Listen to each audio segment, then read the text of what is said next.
Duh, bosen nih. Kira-kira ngapain ya? Coba telepon Dae ah.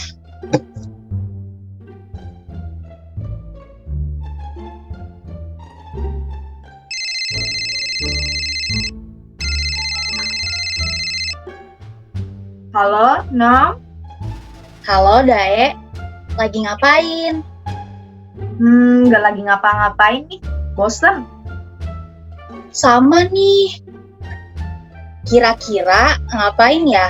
Yang ngilangin bosen, terus bermanfaat juga. Yang ngilangin bosen dan bermanfaat. Kayaknya aku punya ide deh. Iya. Apaan tuh? Gimana kalau misalkan kita bikin Q&A? Q&A gimana?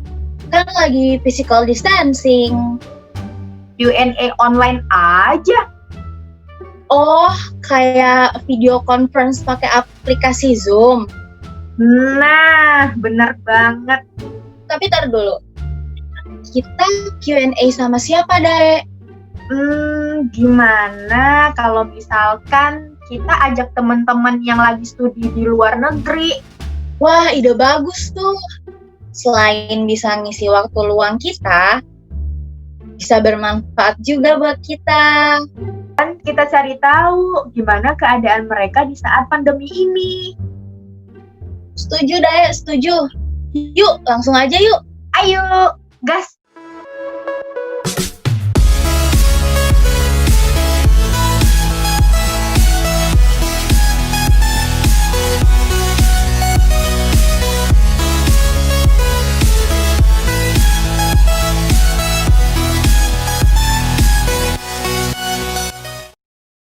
Hai Neptuners, saya Dae dan partner saya. Hai Neptuners, saya Naomi. Hari ini, Ruang Neptun akan mengundang beberapa perempuan-perempuan hebat dalam Q&A asik Ruang Neptun. Nah, yang paling hebatnya, perempuan-perempuan ini sedang menjalankan studi S2 di luar negeri.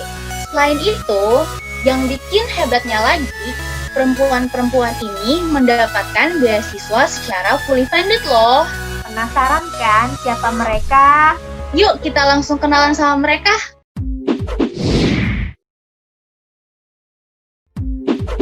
Halo, selamat datang penonton channel Ruang Neptun. Salam kenal, saya Ratu Almira Kismawardani. Boleh panggil Ratu, boleh panggil Mira, mana aja yang suka. Oke, sekarang aku studi di Tohoku University di Sendai, Jepang. Departemennya Geofisika, tapi aku ambil major khususnya itu di Fisika Oceanografi. Secara umum Fisika Oceanografi itu ya bahas tentang laut, tentang samudra, tapi memang lebih banyak ke fenomena fisisnya di laut terutama. Halo, namaku Ino. Sekarang lagi S2 di Jepang, di kuliah di Hirosaki University, jurusan Sustainable Energy Engineering. Saya udah di Jepang dari bulan September tahun 2018.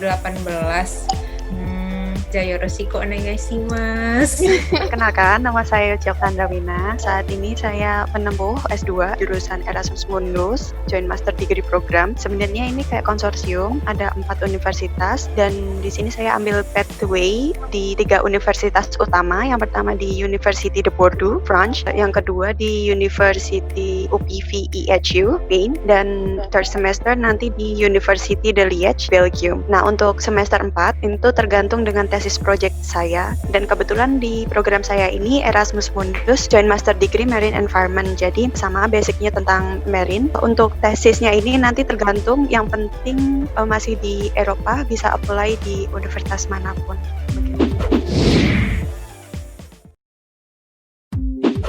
Ya, selanjutnya aku mau nanya nih tentang gimana sih situasi COVID-19 di daerah kalian masing-masing.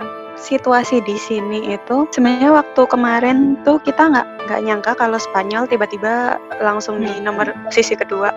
Awalnya tuh kan saya di Bordeaux. Jadi pas di Bordeaux itu case pertama buat COVID itu ada satu native people dari Bordeaux kayaknya kena satu, tapi itu bisa dihandle sama pemerintah Prancis dan nggak langsung sebesar itu. Sekitar bulan Februari kita masih boleh keluar rumah, tapi sejak Women's International Day banyak orang kampanye, cewek-cewek kampanye, dan 3 hari setelah itu langsung case-nya tuh membludak gitu. Terus mulai lockdown itu sekitar 2 minggu setelah itu, sekitar Maret, beberapa teman saya yang dari Erasmus ada yang memilih untuk kembali ke negara asalnya seperti yang dari Singapura. Cuman case-nya di program saya ini kan mobility students, jadi bener-bener kerasa banget kita kesusahan. Semester 3 ini harusnya ada beberapa yang pindah ke UK, Southampton, ada yang pathway-nya kayak saya ke Belgium. Jadi kita masih belum tahu ini diperbolehkan untuk cross border di EU. Tapi yang jelas kalau buat Spanyol sendiri sekarang udah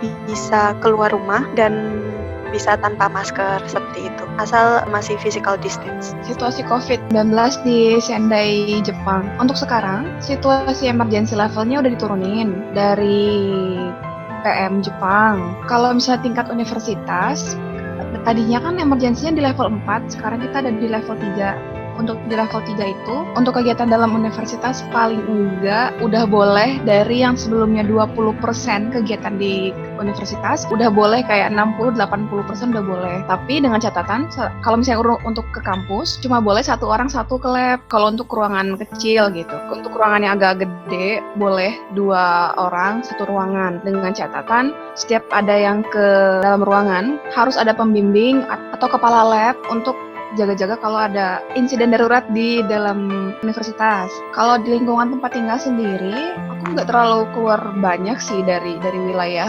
Aku sekarang tuh di kecamatan yang mungkin ya mirip kecamatan Yagiyama. Tapi di Yagiyama sendiri, orang itu udah mulai banyak yang keluar. Tapi kalau kayak untuk lari, olahraga gitu ada. Anak-anak sekolah SD, SMP, SMA udah bisa masuk, tapi tetap harus pakai masker gitu, terus pakai alat super lengkap. Yang paling rame adalah supermarket, tempat-tempat belanja untuk kebutuhan penting gitu. Kalau itu tetap rame. Aku pernah nyobain weekend tetap rame, nyobain hari biasa tetap rame. Yang paling kayak kelihatan dampaknya dan nggak ada pergerakan sama sekali itu, hampir nggak ada pergerakan sama sekali itu di subway, stasiun, terminal bus itu hampir nggak ada. Bahkan kalau bus kota di tempat aku, city busnya udah, itu tuh ada jam-jam tertentu yang bahkan dikasih tahu nggak beroperasi jam bisnya gitu. Jadi benar-benar meminimalisir kontak. Sejauh ini itu yang aku perhatiin. Sekarang kita mau dengar nih situasi COVID-19 di daerahnya Inov. Saya juga di Jepang, tapi beda sih kotanya sama Ratu. Kalau Ratu itu kan Sendai, kota besar.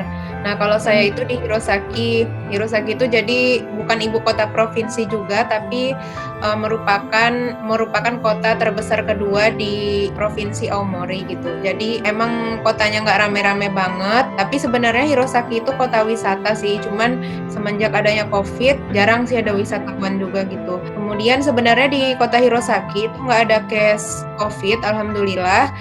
Dan situasi daruratnya juga udah dicabut mungkin 2 atau 3 minggu lalu kayak gitu. Udah gitu sih, baik-baik aja. Nah, tapi orang-orang di sini sih tetap walaupun nggak ada kasus COVID, tetap pakai masker, tetap cuci tangan, kemudian juga pakai alkohol tangannya, tetap mencegah penyebaran COVID kayak gitu. Kan kita nggak tahu ya ada di mana virus. Benar.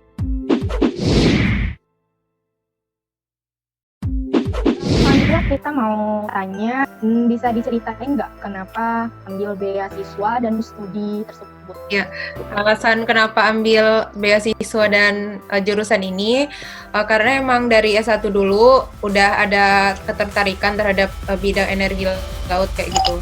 Nah, jadi untuk S2 ini saya prefer ke bidang energi laut. Itu sih alasannya simple. Dan kemudian kenapa ambil beasiswa?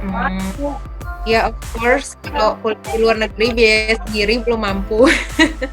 jadi habis lulus S1 langsung cari banyak beasiswa gitu, dan alhamdulillah sebenarnya saya nggak spesifik harus di Jepang ya, cuman rezekinya di Jepang, alhamdulillah. Kurang lebih sama sih, mirip sama Inov. Kalau ditanya tentang beasiswa ya sama, karena belum bisa membiayai sendiri kalau misalnya harus kuliah ke luar negeri terutama. Tapi ada satu motivasi kenapa mau ngambil OSFIS Oceanography Fisika ke Jepang, karena seperti yang udah kita tahu kan Jepang itu punya JAMSTEC, jadi kayak Japan Agency for Meteorological and Science, teknologinya Jepang gitu. Selain Jepang itu mirip-mirip sama kita, coastal area, walaupun nggak mirip-mirip juga, tapi mereka tuh udah lumayan advance tuh untuk bahas tentang kelautannya gitu. Terus tuh kenapa mau ngambil fisika OSE? Sama kayak orang-orang pada umumnya gitu yang mengambil ketertarikan di suatu bidang tertentu untuk ambil master. Aku juga dari dulu udah suka bidang fisika oceanografi. Tadinya aku berangkat dari remote sensing, penginderaan jauh, yang dimana penginderaan jauh itu pasti mengamati tentang fenomena fisis di laut kan. Jadi untuk memperdalam itu di master aku ngambil jurusan fisika oceanografi. Kenapa sih kamu ambil beasiswa itu? Jadi kenapa ambil beasiswa ini? Kenapa ya? Karena saya tuh udah kan beda gitu dengan dua teman saya ini, Inok sama Ratu, yang udah diterima sekali nyoba langsung dapat beasiswa gitu. Nah saya ini kebetulan tim yang ditolak terus gitu. Jadi nyoba beberapa beasiswa dari mulai Turki Bursary ditolak, Poland juga ditolak, terus LPDP saya nggak berani nyoba, dan kemarin iseng nyoba yang Erasmus Mundus di program lain, Renewable Energy, tapi juga ditolak. Akhirnya disaranin sama mereka di konsorsium yang REM, Renewable Energy Marine itu buat apply ke Marine Environment. Dari situ hamin seminggu, itu saya kejar, kumpulin semua dokumen, minta tanda tangan dosen, pokoknya Ratu tahu banget lah ya kayaknya cerita di balik itu. Terus sebulan kemudian muncul pemberitahuan kalau lolos, dan beasiswa Erasmus ini seluruh dunia. Jadi untuk representatif tiap negaranya maksimal 2 hingga 3, dan kebetulan di Indonesia ini representatifnya 2, saya dan satu teman saya dari IPB. Buat Erasmus Mundus sendiri nanti bisa kalian kepoin, ada Erasmus Mundus Indonesia, itu penuh banget informasi tentang Erasmus Mundus. Beasiswanya bisa buat S1, S2, sama S3.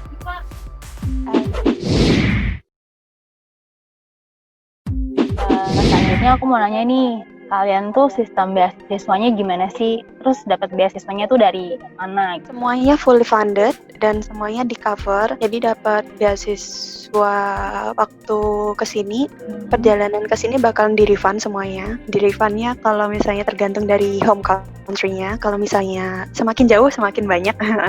Terus sebulannya itu dapat 1.000 euro. Itu cukup banget buat hidup di sini. Tapi tergantung juga karena beberapa EU countries kayak Belgium, France itu cukup tinggi juga biaya hidupnya. Jadi tergantung kamu tinggalnya di mana gitu. Kalau Spanyol ini agak mending sih. Portugal juga agak kurang begitu mahal buat hidup.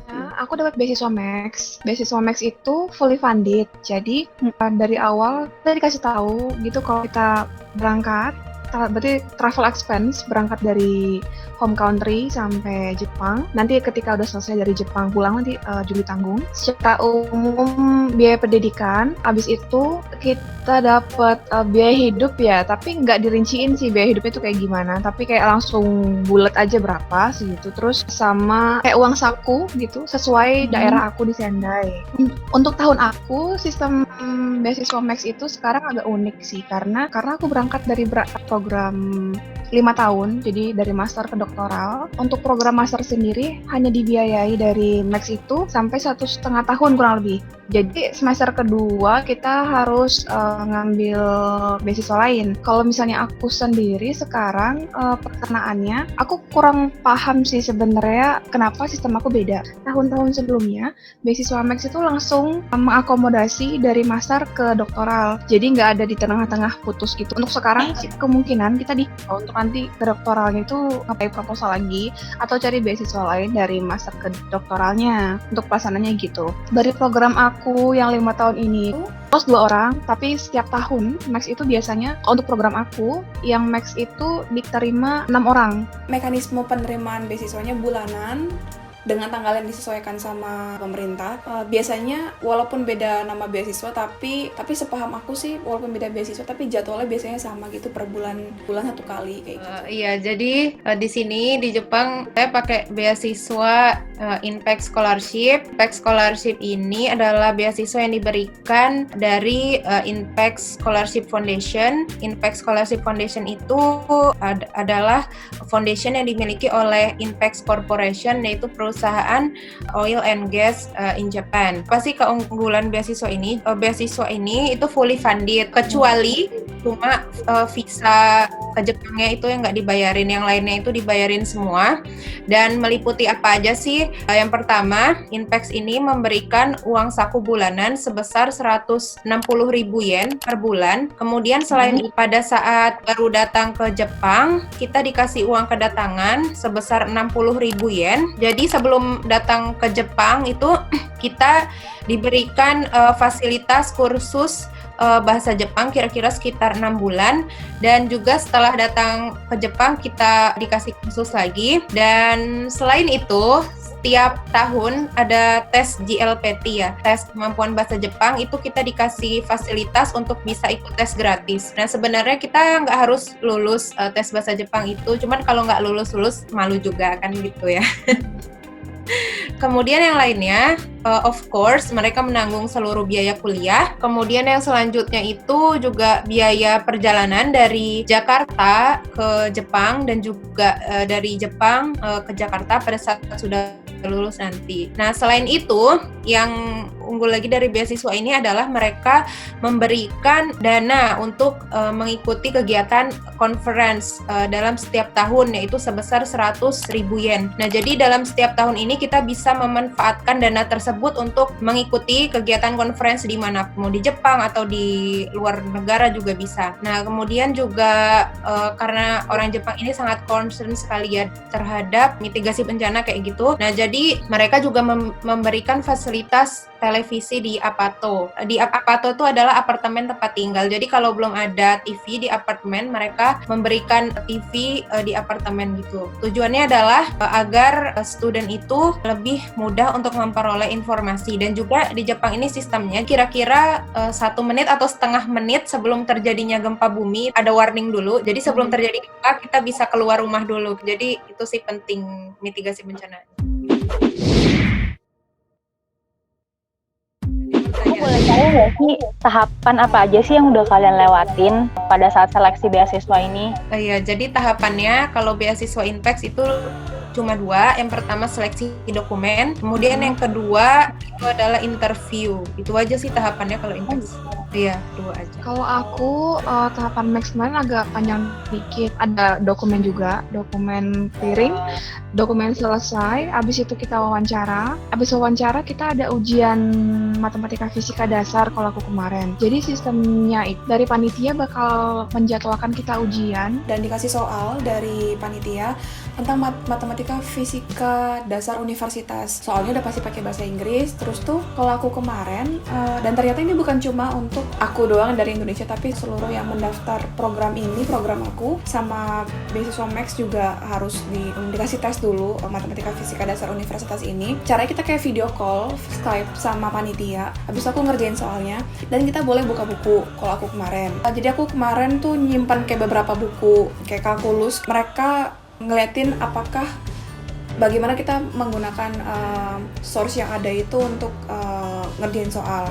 Setelah selesai soal itu, soalnya dikumpul, baru nanti pengumuman setiap tahapannya. Jadi dokumen udah dari dokumen terima, wawancara selesai, dan tes matematika fisika dasar itu. Nanti ada satu lagi, jadi tes matematika fisika dasar itu tes dari kampus. Jadi kita tes kampus dulu lolos, baru nanti dokumen kita ketika kita lolos dari kampus akan dikirimkan ke panitia Max, ke pemerintahan Jepang. Jadi untuk beberapa siswa itu ada yang mereka lulus kampus tapi mereka ada yang nggak lulus beasiswa. Jadi tetap bisa kuliah, tapi tetap mereka harus nge-apply ke beasiswa yang lain. Kalau aku kemarin udah lolos dari kampus, lolos dari beasiswa juga alhamdulillah, jadi bisa kuliah sambil dapat beasiswanya gitu. Kalau beasiswa ini, jadi di Erasmus Mundus tuh ada Erasmus Mundus katalog IMJ MD Plus yang buat khusus master. Itu depends on the each of the consortium. Ada beberapa konsorsium yang meminta kita buat bikin proposal, terus nanti ada wawancara. Tapi di case-nya saya ini, saya cuman apply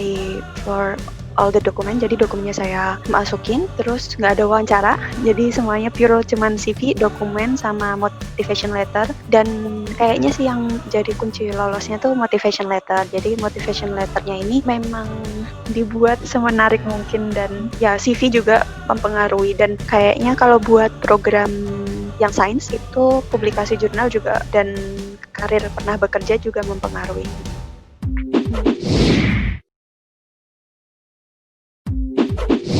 Sebelumnya aku juga tadi belum tahu, sebelumnya kalian udah pernah kerja dulu atau gimana? Yoci gimana? Nah itu, kalau saya pernah kerja juga, jadi saya kerjanya pindah-pindah kayaknya. Dulu pernah asisten research di Korem, lalu pindah ke BPBD, Badan Penanggulangan Bencana Daerah Jogja, dan di salah satu startup pendidikan juga pernah, jadi sambil cari beasiswa sambil kerja juga. Ratu gimana? Iya sama, aku kemarin dari 2017 lulus itu langsung ke Korem. Jadi di Undip, di Universitas Diponegoro itu ada lab terpadu, salah satunya itu ke Korem.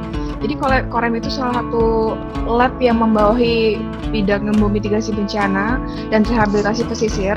Aku kerja dulu kemarin itu karena awalnya pengen ke Jerman kan, ke Kiel. Nah, ada beberapa syarat tuh menyebutkan harus ada riwayat kerja. Jadi seperti Yoci tadi udah bilang, kalau misalnya di CV-nya itu kan di list, jadi dicari apa yang udah pernah kita lakukan selama sebelum nge-apply gitu. Makanya aku kerja dulu, baru nulis jurnal, habis itu baru nge-apply ke beasiswa. Sebelumnya Ino sudah kerja apa belum? Oh iya, jadi setelah lulus sempat kerja hampir 1 tahun di Departemen Oceanografi Undip, jadi asisten sambil nyari beasiswa gitu aja sih. Tapi kerjanya juga bantu-bantu gitu aja.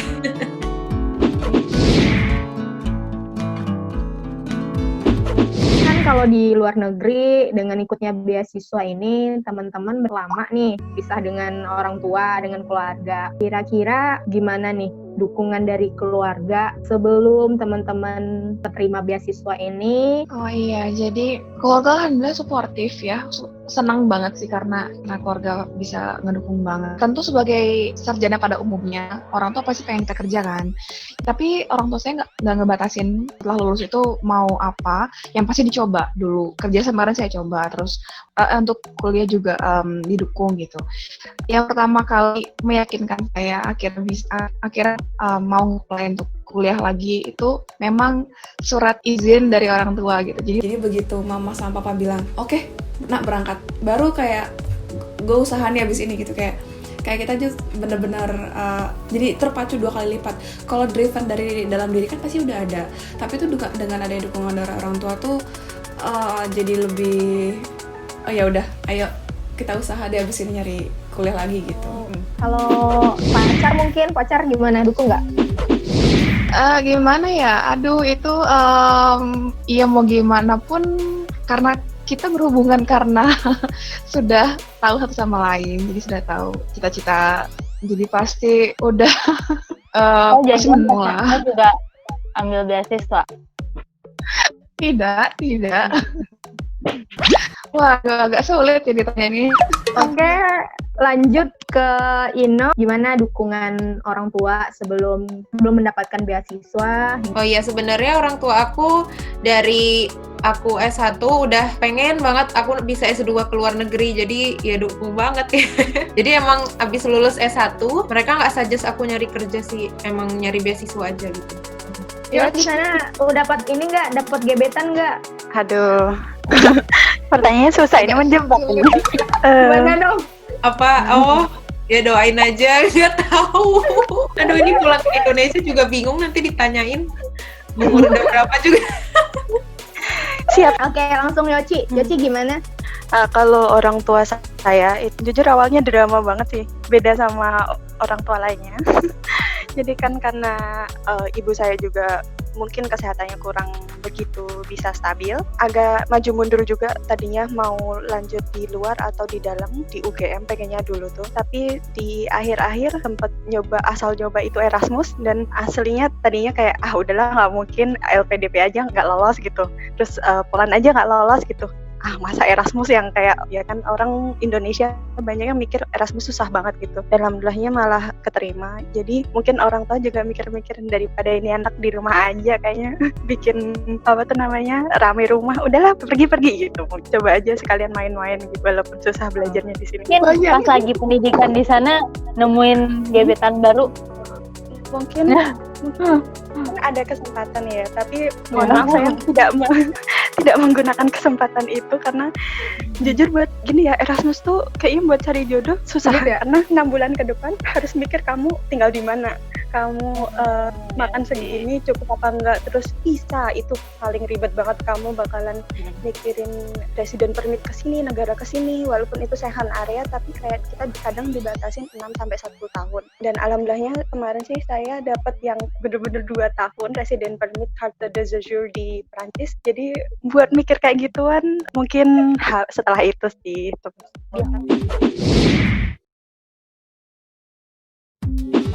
Nah, gimana sih cara kalian untuk beradaptasi sama lingkungan di sana? Terus apa aja sih kegiatan yang kalian lakuin di luar padatnya mungkin jam belajar kalian di sana?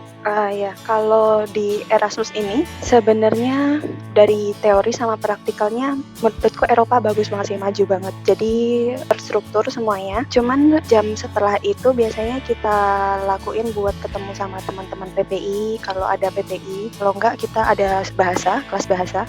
Kelas bahasanya ini setiap kali. Misal kayak saya dari Prancis belajar bahasa Prancis, dari ke Spanyol juga nanti dapat kesempatan bahasa Spanyol, dan kebetulan saya di Basque Country jadi punya bahasa sendiri, dia bahasanya beda dari seluruh Eropa lain, dan itu sih yang bikin challenging karena kita belajar bahasa, budaya barunya mereka, dan terutama saya yang muslim kayak gini, jadi saya harus baiknya orang sini walaupun saya pakai kerudung juga mereka nggak yang rasis kayak gitu sih. Di sini tuh budaya partinya kuat banget ya teman-teman.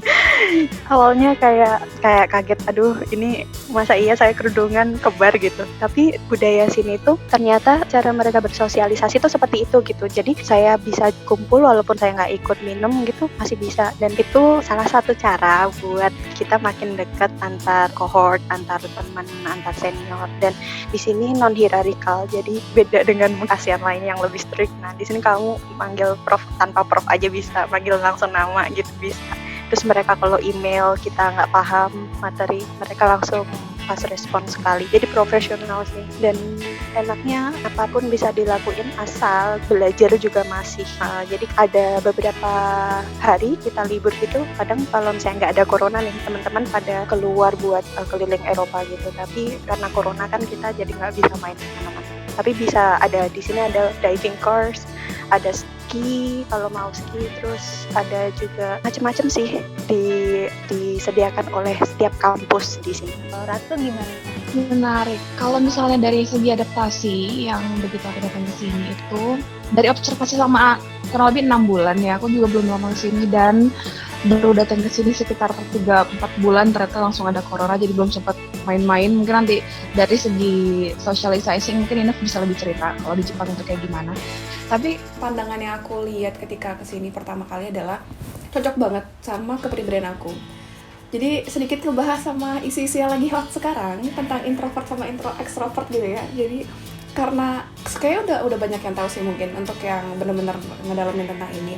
Jepang itu kan negaranya introvert banget gitu. Jadi aku sebagai orang introvert kuliah di tempat yang introvert tuh kayak ini surga gitu. Jadi kayak aku suka karena semua hal-hal di sini tuh benar-benar ngejaga privasi. Kayak kalau kamu nggak mau ngepost foto kamu itu nggak apa-apa. Kalau kamu nggak mau ikut karena kita ada budaya sama kayak Yochi, pesta juga. Tapi walaupun namanya party, tapi lebih kayak kumpul-kumpul ngobrol, makan bareng, masak bareng gitu. Minum bareng, tapi karena kita minum jus aja jadi minum teh bareng gitu kan. Nah, yang seperti itu tuh masih bisa diikutin untuk saya yang kadar introvertnya lumayan tinggi gitu. Jadi dari segi sosialisasi sebenarnya suka banget. Terus satu hal lagi yang paling aku suka adalah karena di sini tuh kan punctual banget ya. Jadi kayak transportasi, bus, subway, terus kapal semuanya itu kan harus on time dan sesuai jadwal gitu. Berhubung lagi saya emang orangnya suka banget hal yang bersifatnya planning dan jadwal kayak gitu. Jadi itu nggak terlalu susah sih adaptasinya. Yang paling sulit untuk diadaptasi di sini mungkin tadi karena kita banyak ada budaya minum di sini, jadi semua hal tuh dipestain, walaupun tanda kutip ya pestanya, semua hal tuh dipestain, jadi agak susah milih makanan dan minuman yang bisa kita minum atau makan gitu. Jadi ketika orang ngebir, saya ya jadi orang harus nanya sama saya gitu, dan saya juga harus ngejelasin sama mereka, oh iya aku nggak makan ini, aku minum jus aja gitu. Jadi komunikasi itu yang harus terjalin gitu. Terus kayak lebaran kemarin gitu kan, jadi pertama kali banget barang di luar negeri, yang biasa kita makan opor, beli ayam tinggal ke pasar, naik Gojek sampai, itu tuh nyari ayam harus, kalau aku pribadi harus online, nyari ayam halal, mau beli daging, mau buat rendang, bener-bener kan, jadi harus beli daging online yang halal gitu. Terus untuk yang suka pedas, ya mungkin agak susah ya di situ ya. Jadi makanan itu kurang lebih agak menyulitkan karena ketika kamu lagi pengen banget, tapi tidak bisa langsung beli saudara-saudara sekalian, jadi agak susah di situ. Tapi beruntungnya adalah lagi-lagi untuk adaptasi di lab sendiri, karena Jepang itu kan berbasisnya lab, jadi kegiatan di lab itu benar-benar disupport. Bersyukurnya aku adalah yang membuat proses adaptasi lebih mudah di sini. Sensei aku tuh membuat suasana lingkungan di lab itu enak buat diskusi, exchange ideas gitu. Sensei sendiri mengiyakan itu karena kita sebagai scientist atau researcher itu kan biasanya ideasnya tuh kayak flowing gitu kan. Jadi kayak dan butuh teman untuk diskusi. Nah, jadi untuk orang-orang yang menyukai diskusi, exchange ideas, suka dengan planning dan tantangan-tantangan challenging yang bersifat agak kaku mungkin tanda kutip, Jepang itu, dan terutama karena yang aku rasain di tengahku, jadi cocok banget sih untuk orang-orang seperti itu. Bukan berarti orang yang suka hangout dan lain sebagainya yang berkebalikan dengan aku tuh nggak bisa survive di sini. Bisa, tapi memang lingkungannya tuh yang membentuk kita jadi seperti itu gitu. Seru banget ya. Lanjut ke Ino. Tadi apa yang pertama tentang menyesuaikan diri. Aku kan udah sejauh ini udah 1,5 tahun ya tinggal di Jepang. Dari sejak dateng nggak banyak sih suatu hal yang harus aku sesuaikan gitu. Karena menurut aku ya udah hampir sesuai gitu sama aku. Di Jepang kan menjunjung tinggi kesopanan. Kebetulan aku kan di kota kecil, jadi kayak masih desa gitu. Orangnya sopan, beda nggak kayak di kota besar kayak Tokyo dan sebagainya. Jadi mereka ramah, terus bener-bener sangat ngebantu. Walaupun nggak banyak yang bisa bahasa Inggris, tapi mereka selalu membantu. Buat aku nyaman deh di sini. Nah, kemudian yang waktu pertama kali datang banget yang agak susah gitu, itu sebenarnya bahasa. Karena di sini kota kecil nggak banyak orang yang bisa bahasa Inggris gitu. Jadi tapi dengan adanya hal itu sebenarnya memberikan efek bagus buat aku karena aku jadi terdorong untuk belajar bahasa Jepang lebih. Dari sejak datang ke Jepang, udah gabung ke PPI Aomori, sekarang itu udah masuk ke PPI Jepang Pusat, alhamdulillah jadi pengurus juga, jadi ya hampir setiap malam rapat gitu. Ya gitu deh, jadi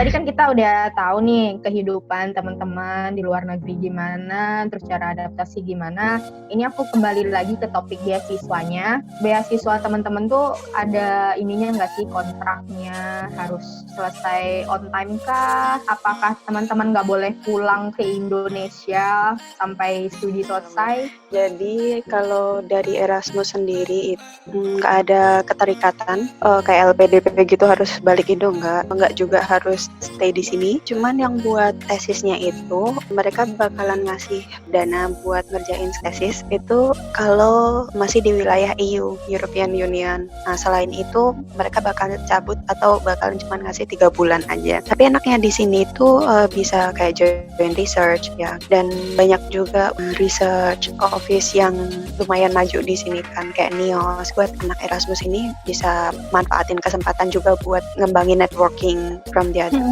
Kalau mau ikut conference dari sini nggak ngasih, kalau mau publikasi jurnal atau conference mereka nggak provide, tapi kalau tesis itu mereka bakalan ngasih. Kalau Inok gimana? Sebenarnya beasiswa Inpex sendiri nggak ada keterikatan. Maksudnya kalau udah lulus terserah apa mau kerja di Jepang atau pulang ke Indonesia. Sebenarnya kalau beasiswa Inpex itu maksimal 2 tahun 8 bulan. Pada awalnya kan kita mulai dari sebagai research student selama 6 bulan. Nah, kemudian master selama 2 tahun ya. Jadi sekitar 2 tahun setengah gitu. Nah, tapi Inpex bisa provide beasiswa sampai maksimal 2 tahun 8 bulan kayak gitu. Apabila terjadi mungkin kayak suatu masalah di jalan, bisa kok tetap dapat beasiswanya lagi. Jadi ya bisa dikomunikasikan aja. Terus gimana? Misalkan kamu lagi homesick, pengen pulang tahun ini ke Indonesia, bukan atas nama COVID ya, kalau sekarang kan kita nggak boleh kemana-mana. Kalau mau liburan aja boleh sih, boleh. Nah, ke Indonesia aja liburan boleh, tapi kalau nggak salah maksimal 20 hari gitu. Bagaimana dengan Almira Ratu? Iya, kalau beasiswa MEK, paham aku terikatnya itu nggak ada. Maksudnya kayak tadi harus kerja di mana, abis ini harus ngapain gitu, harus berlaku apa setelah lulus itu kayak paham aku sih nggak ada. Tapi memang kita ya selayaknya beasiswa pada umumnya memang dituntut menjaga nilai kan, nilai yang mereka buat gitu. Aku lupa kalau nggak salah 2,6 apa ya. Dari skala 3, peraturan yang mengikat setahu aku sejauh ini itu. Terus kalau kita mau menggunakan hak kita untuk pulang itu nggak apa-apa, nggak ada batasan. Beberapa teman aku juga ada yang pulang bahkan setahun 2 kali itu ada. Terus lebih dari 20 hari sebulan gitu ada juga. Tapi memang kalau pulang kelamaan tuh kan kayak gimana ya, enak gitu, takutnya balik ke sini itu udah nggak semangat lagi. Kalau aku pribadi itu ketakutan aku sendiri, kayak udah terlalu semangat untuk kerja dan disesuaikan sama kegiatan di lab kan gitu. Jadi kalau pulang itu nggak apa-apa, tapi lihat lagi kebutuhan kita, apakah udah benar harus pulang banget atau enggak kayak gitu. Gimana sih teman-teman cara ngatasin homesick, ketika homesick pengen pulang nih, tapi dengan kondisi seperti ini teman-teman nggak bisa pulang. Terus apa aja sih kegiatan yang teman-teman bikin agar bisa meminimalisir rasa rindu rumah? Kalau aku pribadi, aku sebenarnya baru 6 bulan ya. Sama kayak, karena aku dari S1 juga udah biasa merantau. Hal pertama kali yang aku lakuin untuk ngatasin homesick adalah masak. Jadi sebagai perempuan-perempuan yang doyan masak ya nih ibu-ibu sekalian, jadi emang masaknya tuh yang pertama kali kita lakuin kalau homesick. Dan aku nyari teman terdekat di sekitar aku yang mau aku ajakin masak, karena nggak tahu aku suka banget masak rame-rame gitu kan, dan makan rame-rame gitu, jadi supaya nggak distract pikiran-pikiran kayak homesick gitu. Karena harus disadari atau tidak, walaupun homesick itu natural, setiap orang pasti ngalamin homesick sedekat atau sejauh apapun kita merantau, tapi kan kalau kita lagi di deadline itu kan kayak mengganggu konsentrasi. Jadi kita harus segera mutus perasaan ini dengan cara yang singkat juga. Aku bisa kabur ke teman, masak bareng, makan, terus pulang, baru kita on fire ngerjain tugas lagi kayak gitu. Kalau Yoci gimana? Gimana ya, kalau Jepang tuh kan gampang ya cari makanan halal, bisa order gitu ya. Terus kalau aku kayaknya bikin tempe kali ya. Bikin tempe ya. Jadi aku tuh udah belajar gitu sebelum kesini, ibu pokoknya aku harus bisa bikin tempe gitu. Luar biasa. Iya, jadi aku bawa apa sih namanya, ragi dari Indo. Terus bener sih masak kayaknya bisa bikin homesicknya hilang atau nambah. Nah itu sama nelpon ortu sih udah. Kalau Inok gimana? Kalau homesick biasanya langsung ini sih nelpon orang tua kayak gitu, atau hangout sama temen kayak gitu, misal makan di resto atau apa gitu, shopping hilangin homesick. Pokoknya bergaul sama temen gitu, jadi lupa aja gitu. Oh ya, nyari kesibukan biar rasa rindunya bisa diredam gitu ya. Oke, Nom lanjut. seru banget ya ngobrol-ngobrolnya hari ini. Apa sih pesan-pesan kalian nih? Pasti banyak orang yang pengen kayak kalian, pengen dapat beasiswa, lanjut S2. Nah, apa sih pesan-pesan kalian untuk mereka? Salah satunya mungkin aku ya gitu. Aku juga setelah dengar cerita kalian kayak termotivasi, wah kayaknya seru juga nih untuk lanjut kuliah di luar negeri. Pesan kalian buat orang-orang yang pengen dapat beasiswa, pengen lanjut kuliah di luar. Jadi sebenarnya pesan-pesan aku untuk para scholarship hunter, walaupun kalian gagal sekali, jangan nyerah tuh. Aku aja dulu apply mungkin sampai 12 beasiswa, akhirnya baru dapat beasiswa yang layak. Nah, jadi harus tetap semangat tuh. Jangan lupa juga minta doa sama orang tua, karena itu adalah kunci utama. Yang mau nambahin tuh kayaknya niatnya sih. Jadi kan kalau di sini aku pertama pakai motivation letter ya. Kalau misalnya mau lanjut itu niatnya bener-bener apa sih kalian pengen ngapain, dan perbaiki diri juga, karena siapin diri itu juga penting. Kalau misalnya kita cuma passion doang tanpa lihat capability kita juga sama aja. Dan di sini itu gak seluruhnya kita udah lolos beasiswa, abis itu kita udah selesai gitu perjuangannya. Malah ini tuh bukti awalnya gitu. Kalian mau belajar dimanapun sama aja. Yang penting kalian sendiri gitu yang bisa ngerubah diri kalian tuh ya diri kalian sendiri, bukan lingkungan. Jadi kalau misalnya kalian belajar di luar atau belajar di Indonesia tapi kalian bisa berkontribusi baik Indonesia ataupun internasional, menurutku juga sama aja sih. Jadi tetap semangat aja sama ya jangan menyerah. Aku setuju banget sih sama yang udah dibilangin Inov sama Yoci. Doa yang utama, restu orang tua, dan lagi niat gitu kan. Kalau boleh nambahin dikit, mungkin ini bisa di-apply juga untuk setiap tahapan lain, gak mesti harus kuliah juga. Tapi kalau aku terutamanya kena banget di pas apply beasiswa ini, kenalin dulu diri kamu gitu. Kamu tuh pengennya maunya apa setelah ini.